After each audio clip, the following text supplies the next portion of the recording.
इन सरकारों ने, भाजपा की सरकार बुलडोजर की सरकार नहीं, यह आतंकवादियों की सरकार है। अपनी आवाम को गुलाम बनाकर रखा है। ऐसी सरकार का समय आ गया है अब खत्म होने का। और यहाँ पर बहुजन समाज पार्टी की सरकार बनाकर, बहन जी को प्रधानमंत्री बनाकर यहाँ पे उत्तर प्रदेश में बहुजन समाज पार्टी का राज कायम करने का। अपनी रणनीतियों को इख्तियार करते हुए नजर आ रही हैं, अपनी रणनीतियों को रखती हुई नजर आ रही हैं, या कहें कि वो ये चाहती हैं कि इस चुनाव में कहीं भी वो मुश्किलों में ना घिर जाएं, लेकिन अपने ही कदम के जरिए वो फंसती हुई भी दिखाई देती हैं। जैसे कि आपने कहा कि आकाश आनंद को पहले पद सौंपना, फिर पदों से उनकी जिम्मेदारियों को छीन लेना, उसके बाद अब स्टार प्रचारक के लिस्ट में उनका नाम सबसे ऊपर देखना इस बात को दर्शाता है कि अभी भी आकाश आनंद बसपा में यानी कि बहुजन समाज पार्टी में एक बड़ा चेहरा है जिनकी जरूरत मायावती को है। यानी नमस्कार, आप देख रही हैं नेक्स्ट 9 पॉलिटिकल बाइट में हूं आपके साथ सिराज। दर्शकों, जिस ढंग से मायावती ने आकाश आनंद के खिलाफ एक्शन लिया, उसके बाद से राजनीतिक गलियारों में शोर हो गई इस बात को लेकर के कि आखिर आकाश आनंद के खिलाफ मायावती ने क्यों इतना बड़ा एक्शन लिया और इसके क्या सियासी मायने हो सकते हैं और वह कौन से पद हैं, वह कौन सी जिम्मेदारियां हैं जिसके तहत अब मायावती आकाश आनंद को लेकर के बड़ा फैसला ले चुकी हैं। बताते चले दर्शकों कि इस वक्त जिस ढंग से मायावती ने आकाश आनंद को उत्तराधिकारी पद से हटाया, उसके बाद से देखा गया कि ऐसा लग रहा था कि आकाश आनंद का जो सियासी सफर है वो शुरू होने से पहले खत्म हो गया। लेकिन अब बड़ी अपडेट यह आ रही है कि मायावती ने बीएसपी के स्टार प्रचारकों में सबसे जो है ऊपर यानी मायावती के बाद आकाश आनंद का नाम लिया है और कहीं ना कहीं स्टार प्रचारकों में अब वो गिने जाएंगे और निश्चित रूप से बीएसपी के साथ वो जुड़ते हुए नजर आएंगे। इस मुद्दे पर बातचीत करने के लिए हमारे साथ नाज़मीन है, उनसे जानने और समझने का प्रयास करेंगे कि आखिर मायावती के जहन में इस वक्त क्या चल रहा है। जब साल 2024 का चुनाव अपने सफर पर था, उस वक्त उन्होंने आकाश आनंद के खिलाफ इतना बड़ा एक्शन लिया।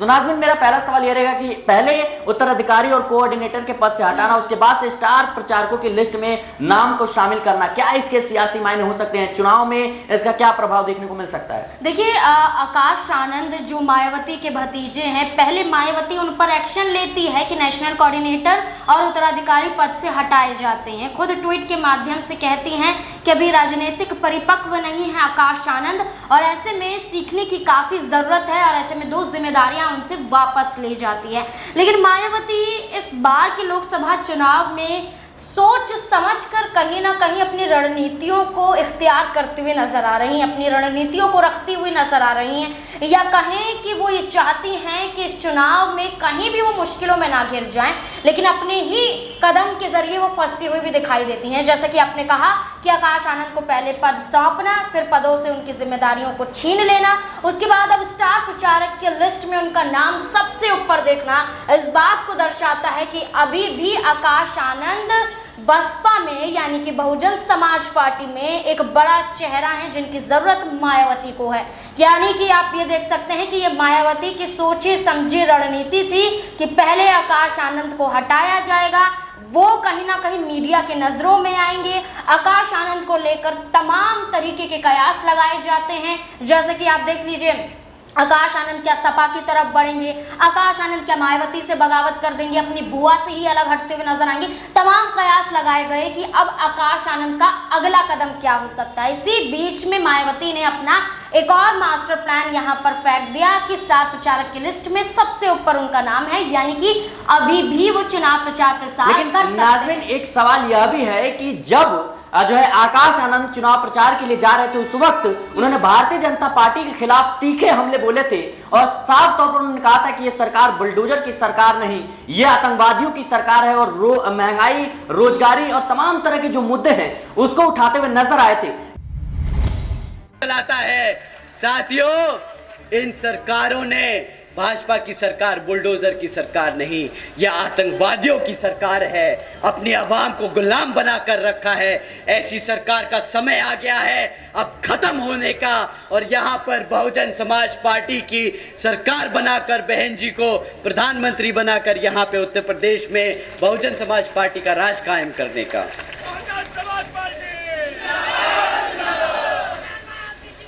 साथियों, अगर हमारी बात थोड़ी ज्यादा छुप गई हो और इलेक्शन कमीशन को लगे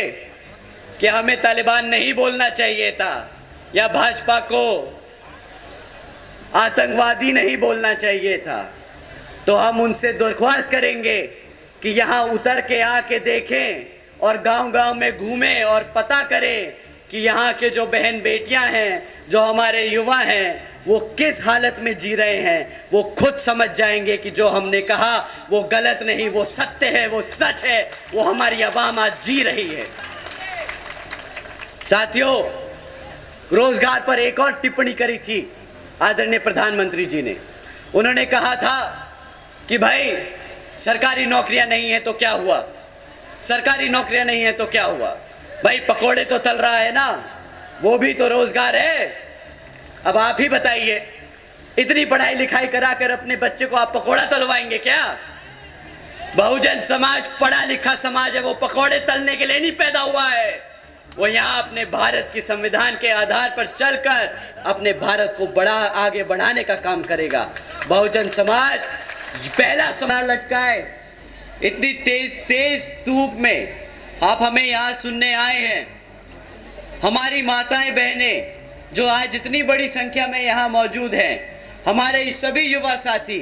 जो आज इतनी गर्मजोशी के साथ यहाँ मौजूद हैं, हमारे सभी बड़े बुजुर्ग, हमारे सभी संत, आप सभी को तहे दिल से धन्यवाद कि आप इतनी कड़ी गर्मी में हमें सुन रहे हैं, तो आपको तहे दिल से धन्यवाद। जिसके बाद देखा गया कि आकाश आनंद पर एफआईआर भी हुई, तो क्या इसके सियासी मायने निकाले जाएं कि आखिर चुनाव प्रचारक लिस्ट में उनका नाम शामिल करना और एक चुनावी सभा में दिए गए भाषण के आधार पर उनसे उनका पद छीन लेना, आखिर मायावती के जहन में क्या चल रहा है? क्या आकाश आनंद का जो सियासी सफर था उसको लेकर डर गई थी मायावती कि कहीं ना कहीं भारतीय जनता पार्टी अगर उनके खिलाफ एक्शन लेती है तो उनका सियासी सफर शुरू होने से पहले खत्म हो जाएगा? देखिए नहीं, बिल्कुल मायावती ये नहीं चाहती कि उनके भतीजे आकाश आनंद का सफर यूं ही बीच मझधार में फंसता हुआ नजर आए और ऐसे ही राजनीति से दूर हो जाए। लेकिन जैसे कि मैंने पहले शुरुआत में कहा कि यहाँ पर मायावती द्वारा ही इस मुद्दे को तूल दिया गया और उसके बाद ही मायावती स्टार प्रचारक की लिस्ट में अपने भतीजे का नाम आगे करती है। लेकिन आकाश आनंद ने जो बयान दिया उसके पीछे के तर्क को अगर समझा जाए तो वो जनता से जुड़े हुए मुद्दों पर बात करते हुए नजर आ रहे हैं। उनका कहना है कि भारतीय जनता पार्टी का मकसद क्या है कि हर जगह बुलडोजर चला दो, जहां भी लगे कि वो आरोपी है बुलडोजर चला दो। और बुलडोजर वाली राजनीति उत्तर प्रदेश में योगी आदित्यनाथ के नेतृत्व में हमने कई बार देखी और यही जो नीति है वो मध्य प्रदेश में भी अपनाई जाती है। जो मोहन सिंह यादव की बात करें, जो मोहन यादव है, माफ कीजिएगा, वो कहीं ना कहीं वो बुलडोजर वाली राजनीति को लेकर चलते हैं और अभी भी यहाँ पर कई ऐसे धार्मिक स्थलों पर बुलडोजर चलाने की लेकिन नाज़मीन एक सवाल यह भी है कि जिस ढंग से आकाश आनंद जनता के बीच अपनी बातों को रख रहे थे और खास तौर पर महंगाई, बेरोजगारी, शिक्षा, स्वास्थ्य और साफ तौर पर वो कह रहे थे कि जो दलित यानी जो बहुजन समाज के लोग हैं वो पकौड़े तलने के लिए पैदा नहीं हुए, यानी साफ तौर पर उन्होंने सीधे तौर पर पीएम मोदी के उस बयान को जो है जवाब दिया था, उस बयान का जवाब दिया था जिसमें पीएम मोदी साफ तौर पर कह रहे थे कि पकौड़ा तलना भी रोजगार का हिस्सा है। लेकिन जिस ढंग से देखे तो इसमें कोई दो राय नहीं है कि जो आकाश आनंद का जो रुख था उसको लेकर के जनता के बीच उनकी मांग लगातार बढ़ रही थी और जिस ढंग से वो मुद्दे को रख रहे थे, अब लोग कयास ये लगा रहे थे कि बीएसपी का जो घटता हुआ सियासी रसूख है, जो वोट बैंक में कमी देखी गई, वो कहने के उसमें वापसी करने में आकाश आनंद काफी हद तक सफल हो रहे थे। लेकिन मायावती एकदम से एक्शन ले लेती हैं। उसके बाद से देखा गया कि जनता के बीच गुस्सा भी बहुजन समाज पार्टी के अगेंस्ट में देखने को मिलता है। तो फिर अब स्टार प्रचारकों की लिस्ट में उनका नाम शामिल करना, क्या ये मायावती की मजबूरी थी? देखिए, मजबूरी यहाँ पर मायावती की नजर नहीं आती, लेकिन जो आपने सवाल पूछा कि क्या पकोड़े तलना ही यहाँ पर एकमात्र मकसद है और वो पकोड़े तलने नहीं आए, इसके पीछे के तर्क को समझिए कि देश भर में राजनीतिक पार्टियां किन मुद्दों के तहत वोट मांगती हुई नजर आती हैं। युवाओं को रोजगार दिया जाएगा, गरीबी को हटाया जाएगा, परेशानियों को हटाया जाएगा, किसानों पर जो समस्या है उन्हें दूर किया जाएगा, कर्ज माफ किया जाएगा, तमाम दावे वादे किए जाते हैं, घर दिया जाएगा, शौचालय दिया जाएगा। ये वादे क्यों किए जाते हैं? यहाँ पर रोजगार देने की बात क्यों की जाती है? युवाओं को शिक्षित करने की बात क्यों की जाती है? क्योंकि जगह अगर शिक्षित होंगे तभी तो आगे के लिए एक रणनीति तैयार की जाएगी, एक अच्छे भविष्य को यहाँ पर वो बना पाएंगे। तो यही बात आकाश आनंद कहते हुए नजर आ रहे हैं कि अगर पार्टियां इन नीतियों के तहत वोट मांग सकती हैं तो उनके लिए काम भी कर सकती हैं, जो कि भारतीय जनता पार्टी करती हुई नजर नहीं आती। तभी उन्हें जुमलेबाज कहा जाता है, जुमलेबाज पार्टी कहा जाता है, जो सिर्फ बड़बोले तरीके से बोलती हुई नजर आती हैं, लेकिन काम के नाम पर आज भी उत्तर प्रदेश में कई जगह पर आप जाएंगे तो यहाँ पर कई ऐसी व्यवस्थाएं नजर आएंगी जो धराशायी नजर आती है, कानून व्यवस्था पर सवाल खड़े किए जाते हैं।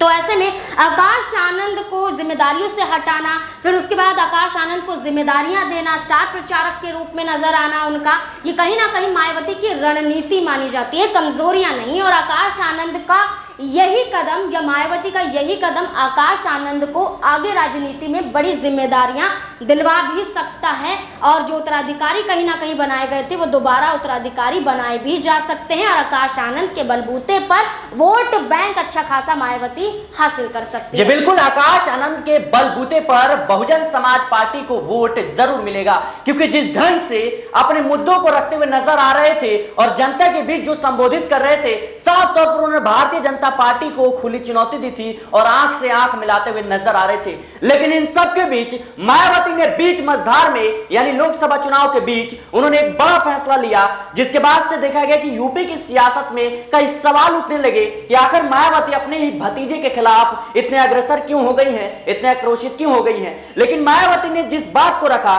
कि अभी जो आकाश आनंद है वो इतने मैच्योर नहीं है कि अपनी राजनीति समझ जो है उनको और ज्यादा दुरुस्त करने की जरूरत है। तो नाज़रीन, आपको क्या लगता है कि आने वाले समय में आकाश आनंद अब फिर से बहुजन समाज पार्टी की कमान संभालते हुए नजर आएंगे, और खास तौर पर जब यूपी में विधानसभा चुनाव होंगे? देखिए बिल्कुल, यहाँ पर आकाश आनंद को राजनीति में मायावती ने लोकसभा चुनाव के मद्देनजर लाया ही इसलिए है क्योंकि उत्तर प्रदेश में होने वाले विधानसभा चुनाव में भी बड़ी भूमिका निभा सकते हैं। हो सकता है कि आकाश आनंद विधानसभा का चुनाव लड़ते हुए नजर आए, पार्टी से विधायक भी बन जाएं और उसके बाद लोकसभा का चुनाव भी लड़े आने वाला। लेकिन लोकसभा चुनाव के अगर बात करें, जो 2024 का लोकसभा चुनाव है, इसमें मात्र सिर्फ 2 चरणों के मतदान बाकी हैं। एक 25 मई को हो जाएगा, उसके बाद 1 जून को होता हुआ दिखाई देगा। इसमें बसपा सुप्रीमो की भूमिका की बात करें तो आकाश आनंद ही हर जगह आगे नजर आते थे, लेकिन मायावती के एक्शन के बाद से मायावती ही प्रचार प्रसार करती हुई दिखाई दे रही हैं। लेकिन आने वाले वक्त में आकाश आनंद को लेकर यह जरूर कहा जा सकता है कि बड़ी जिम्मेदारियां वो संभालते हुए नजर आ सकते हैं, और हो सकता है उत्तराधिकारी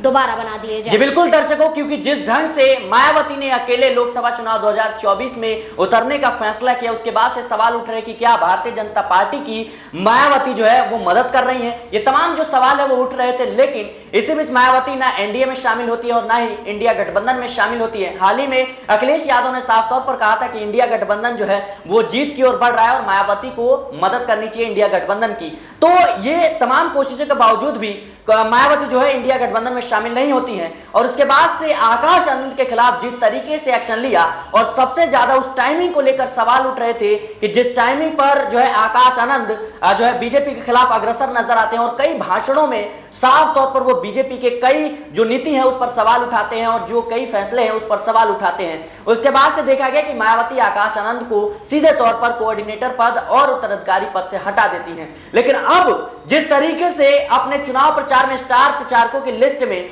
मायावती के बाद बीएसपी में सबसे बड़ा जो प्रचारक है उसमें आकाश आनंद का नाम दिया है, ये साफ तौर पर दर्शाता है कि आकाश आनंद के खिलाफ एक्शन से जो बहुजन समाज पार्टी के जो समर्थक थे वो नाराज थे, जो वोटर्स थे वो नाराज थे। अब उनको कहीं ना कहीं खुश करने की एक अहम रणनीति है, जिसके तहत अब लोकसभा चुनाव में इसका जो है खास प्रभाव देखने को मिल सकता है। फिलहाल आकाश आनंद को लेकर के आपकी क्या राय है, हमें कमेंट बॉक्स में जरूर बताएं। देश और दुनिया की तमाम खबरों के लिए बने रहे नेक्स्ट 9 पॉलिटिकल बाइट के साथ।